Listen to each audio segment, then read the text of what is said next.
Mike, Dave, you're down here at, well, I've been here all day, been watching your little, your junior class, was it, first off? Yeah, juniors at the beginning, yeah. And then we got the seniors in here because I think it's a week on Thursday. You got your last amateur show of the year. Yeah. And it's not been a bad year for you, 2022, because there's a possibility that you could have four national champions. Yeah.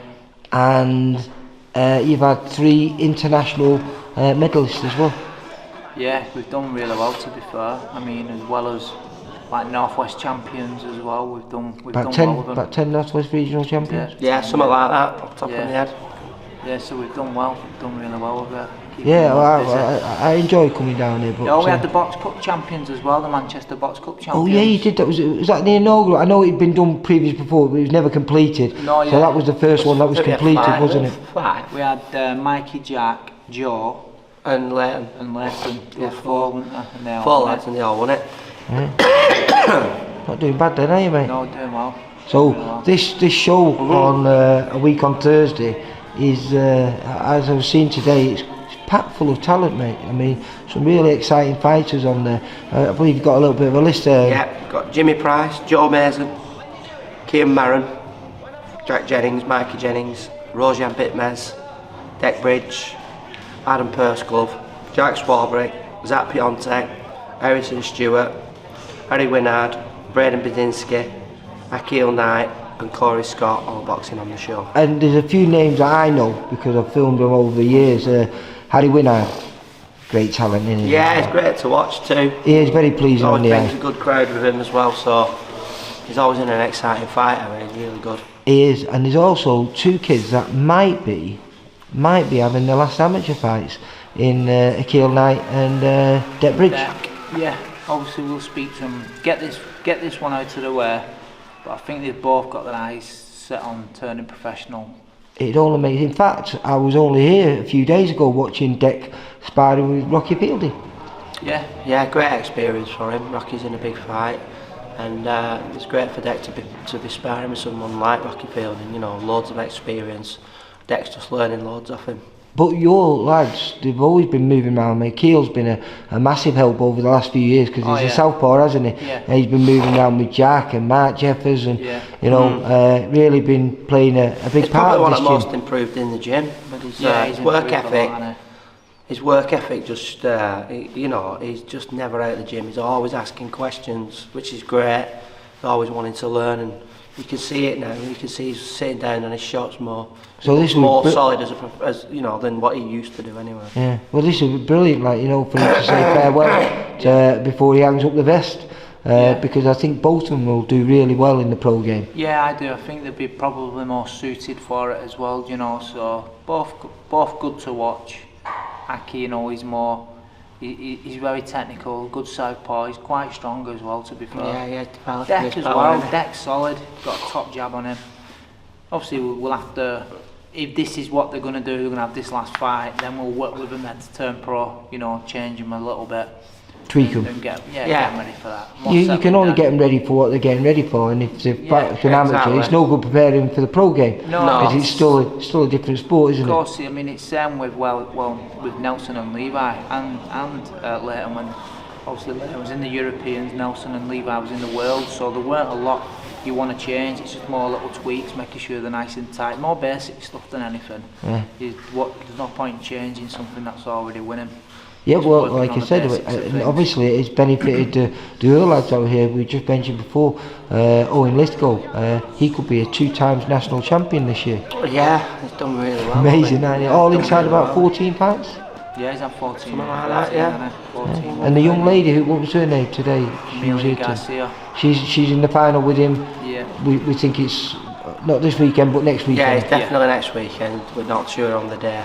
So there's no rest for you two then, is it? After your show, you've got the pro lads out this weekend, and then you've got your show a few days afterwards, and then we have got some good help in the gym though as well. Not just me and our Michael, Tracy, Matty, Ben Watkinson. They're all good coaches, and they all dig in. And you know, if they're not here every night, they're in the background matching and doing other bits and pieces. So Well, yeah, I've got a good group of people. we were talking before, and it looks like you're upgrading this place. You seems to be getting into bigger premises. Are you moving upstairs or something? Yeah, we're just waiting on it, to be fair, waiting for the space to be ready for us to get into, so hopefully it'll be our last move. Will that make life easier? Yeah, and it'll make the lads better as well, because like we were saying, rather than having 20 lads in here, 3 lads, like tonight, oh no, there's 4 coaches in tonight, which is a good number, don't get me wrong, but with the space that you've got, so upstairs, one coach could take 5 lads, I could take 5 lads, Dave could take 5, and work with them 5 lads at night, you know what I mean, and then Wednesday, I might take another 5 lads, work on different things with them, so it'll benefit and more, be a bit more one-on-one and more interactive with them lads that you're working with. Are you excited for the future? Because both you two, it was about 8 years ago you set up the Jennings gym. Yeah, something like that. And you had an idea. It was no pros then. It was just an amateur gym, wasn't it? That was the idea, really. I mean, we always thought, well, let's get that conveyor belt going and hopefully turn a few pros out. Matty Atkins was our first pro, weren't he? And that was only by luck. I saw Matty at Reebok, and I just started luck. I started talking to him because obviously I've known Matty for a long time. He used to come up to Chorley with me, and I just asked him what you're up to, and he said not a lot. I said, you're not boxing anymore? He said, no, I've retired. And then I said, oh, I've got a gym now with our Dave up in Coppell. And he goes, oh, I might come down and do a few sessions. And he did. He came and done a few sessions, and with us obviously won English title, British title, defended it. Boxed for it was a world title eliminator, weren't it? At Wembley. So we did well. He was a real character, what he as well, Matty. Yeah, Matty, yeah. I mean, considering he'd retired, you know, he'd done well with him. And then obviously off the back of that, we had Jack Armfield. Yeah, well, you revitalised both of their careers, didn't you? Yeah. And hopefully Jack's is going to continue in 2023 with a bit of luck, because he's now not just a beautiful boxer, but he's a punching beast. Yeah, he's strong guy. I know, but he got the record, didn't he, on the punch ball with the British boxers? Yeah. And then we had Scott Fitzgerald, Adam Little, who all did good things with us. Mark Jeffers, obviously, he was with us for his last few amateur fights. Turned over early doors. What was it? Wasn't it last year? Was it WBO Global? Was it? Yeah. Global light middleweight, super welterweight. Super middle. Oh, super middle, of course. Yeah. He started off as a light middleweight though, didn't he? Yeah, but he's had an injury mark, so he's just back on now. He's recovered from that and he's back sparring. So. Right. Well, listen, I'm really looking forward to this show. Just a few of the names. The other kid, I mentioned him before. Amateur, professional. No, the amateur we was talking about, who's on the show, he's fighting. Danard. Harry Winard. No, not Harry Winard. The other one who, I said he hadn't had many fights, but he's very exciting. Rojan, that's it. Yeah. Oh, is he? Yeah, well, he was a kid that got me attention last time. Yeah, and good. Your young Jack, a kid who always excites me. Again, how many fights has Jack had now? He only had 6. Yeah. Doesn't look like that though, does it? No, well, like I say, with that COVID and all that rubbish, but he'll be busy this next year. And your Mikey, is he still loving it? Because Mikey's boxing on the home show as well. He's already won a national title himself, hasn't he? Yeah. So again, this next year, we're going to keep him busy. Yeah. All of them, all the lads. Well, if you get that place upstairs, you probably will be able to. Yeah, definitely. Absolutely, yeah. Right, so a big up for 2023, eh? Yeah. All right, lads. I'll see you a week on Tuesday. Cheers, mate.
For all boxing info, news and latest interviews, amateur and pro, across the north, click and subscribe. VIP Boxing Promotions. Also Twitter, Instagram and Facebook.